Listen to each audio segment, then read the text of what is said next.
Tayo nag-almusal. Kaya ito, na-drive na tayo. Tagpo naman tayo guys. Nag-drive na tayo. Papunta na tayo ng ating pag-deliveran doon sa Kurnata Site Almaray Company. Itong aking dinadaanan ngayon guys. Disyerto pa rin ating dinadaanan. Yan ang bundok na walang gubat.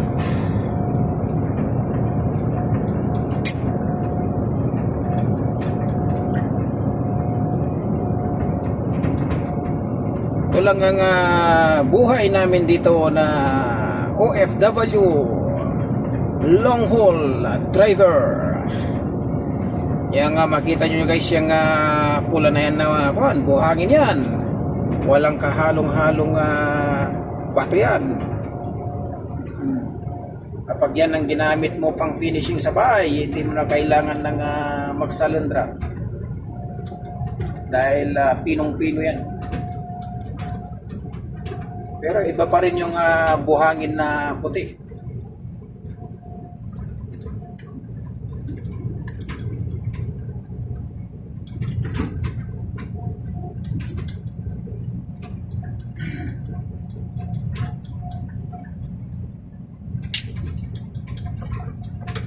Yan ang ating loob ng ating truck.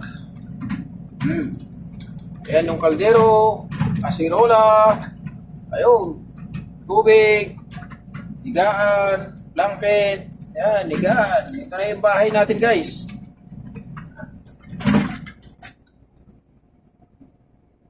Ganda ng kausap ko kahapon na kagabi. May kausap ako na ibang lahi, ibang kumpanya. Papunta siya ng Jeddah. Nagkwentuhan kami dalawa dyan sa may timbangan sa Corais. Dahil doon ako pumarking kagabi, nagpalipas ng gabi. Ngayon, yung isang tail light niya sa kanan, walang fog light, walang ilaw. Ngayon, tinanong mo sa kanya, sabi ko, kung saan yung accommodation nila. Ang sagot niya sa akin, ang bahay niya daw, yung truck, diyan na daw siya nagluluto, diyan na daw siya matutulog, wala daw siyang bahay. Kaya sabi ko, tawa ko sa kasagot niya sa akin na gano'n. That is my room, sabi niya. That is my house, sabi niya dun sa truck niya. Kaya natawa ako. Sabi ko, parehas lang tayo ako. Ayan na, mga gamit ka ako. Tingnan mo ka ako. Binuksan ko yung dito sa bar. O, di ba? Sabi ko sa kanya, o nga no, sabi niya gano'n sa Arabic. Tanong niya kung ano yung karga ko, sabi ko mais. Sabi ko sa kanya, corn.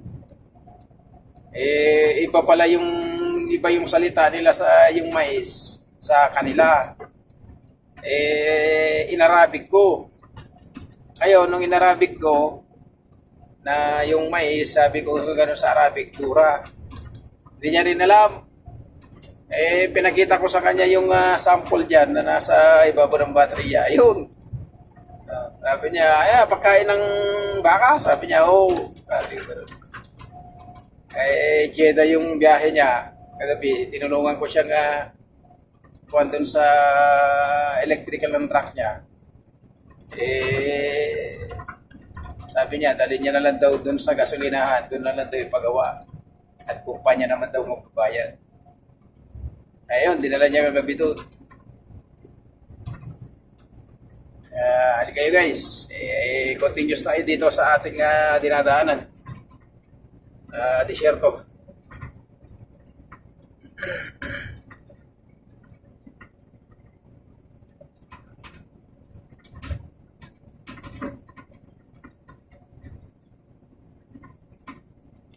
Mahina pa yung biyahe natin guys, konti pa lang yung biyahe natin. Pag-siyam pa lang to. Biyahe natin.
Ang takbo natin guys, ayan, 90. Kasi hanggang dyan lang yung takbo ng truck na to eh. You know, 90. Yan lang. Naka-automatic memory tayo. Kaya, ayan, nakabitaw tayo sa sinilador guys. Naka-automatic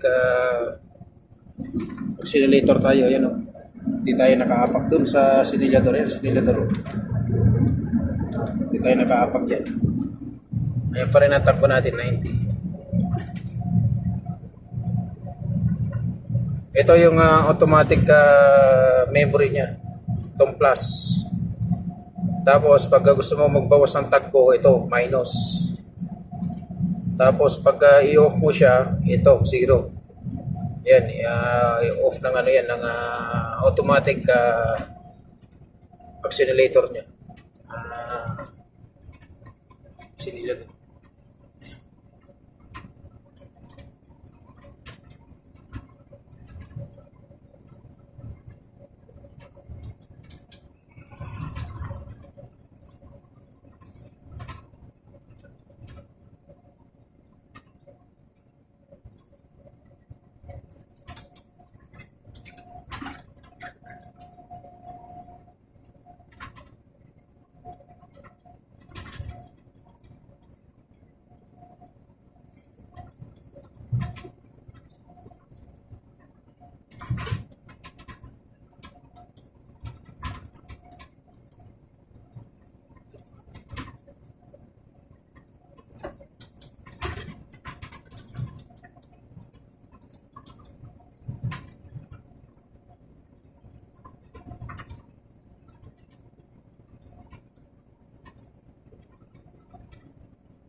Ay yung sinasabi guys na walang pinanganak na tamad dito sa sanlibutan.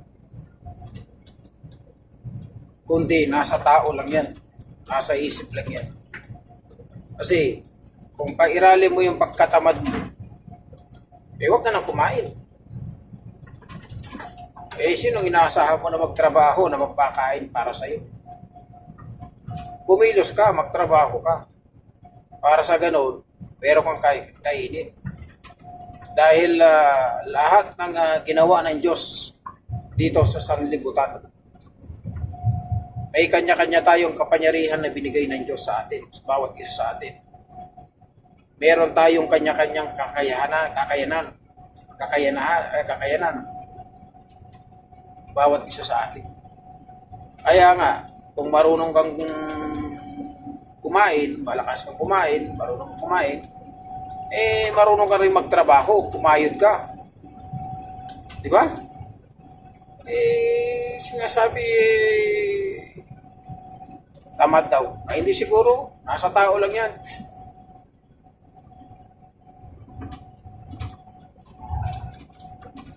Dahil ang paniniwala ko sa aking sarili, hanggat kaya ko magtrabaho, trabaho ako.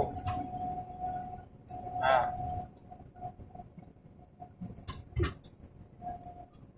kaya,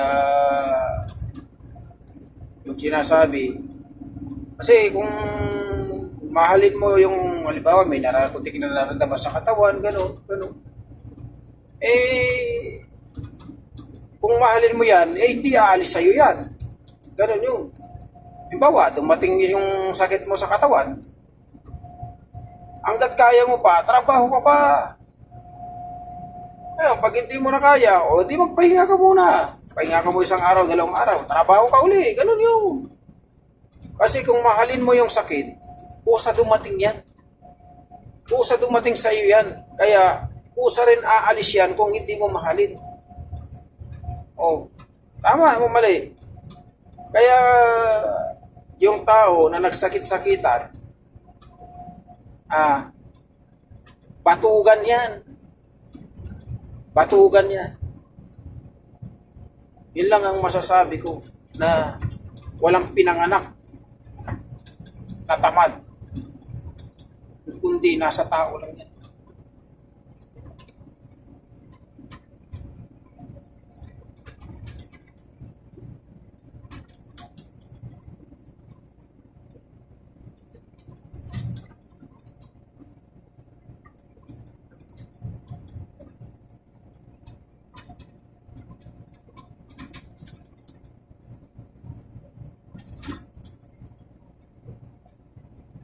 Kapag dumapo yung sakit sa katawan mo, sipain mo para umalis yung sakit. Kasi yan, kapag mahalin mo yan, lalo kanyang ano yan, lalo kang dadapuan yan. O, pero kung sipain mo, paano mo masisipa kung hindi mo makita? Di ba?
guys, ang riles ng train.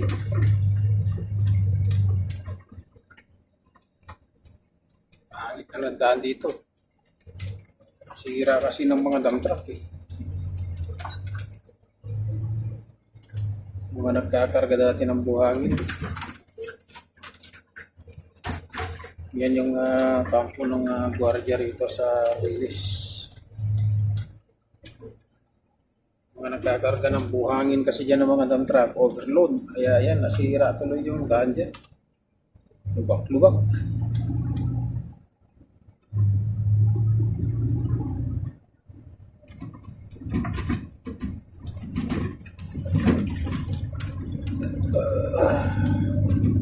Tapos yung mga lilinis naman ang daan, hindi ba nila maloderan itong daan na to para matanggal yung buhangin dyan? Itong DSWD. DSWD. Yung maintenance ng kalsada ng daan na to. Yung baladiya.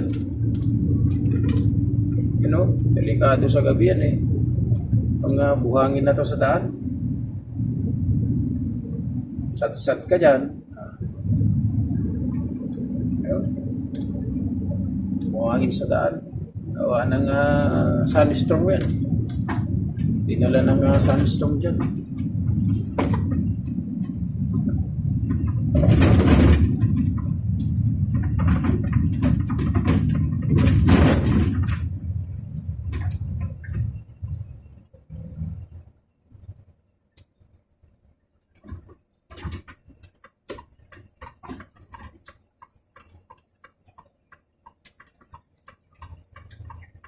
Dito na tayo guys sa main road. Paunahin natin yung mga ano yan, mga matutuloy ng tagpo. Dahil tayo mabigat yung pangarga natin. Kaya hindi tayo makapag-arangkada kagad. Yung Volvo, mabagal mag-arangkada yan. Mabagal marangkada.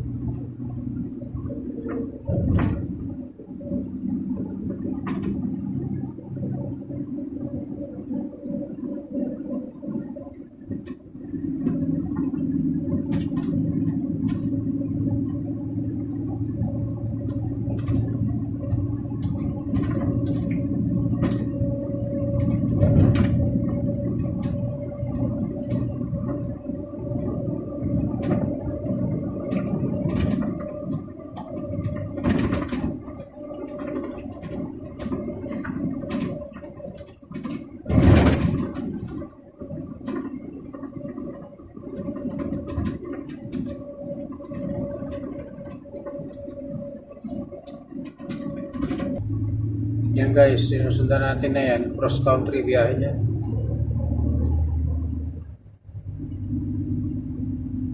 Itong mga nakaparking dito sa gilid na yan, natutulog pang mga yan, antok mga.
guys, maraming salamat sa inyong panunod sa aking na-upload na video. Lagi po tayo mag-iingat sa lahat ng ating mga hinaharap o trabaho sa araw-araw. Maraming salamat guys. God bless you all.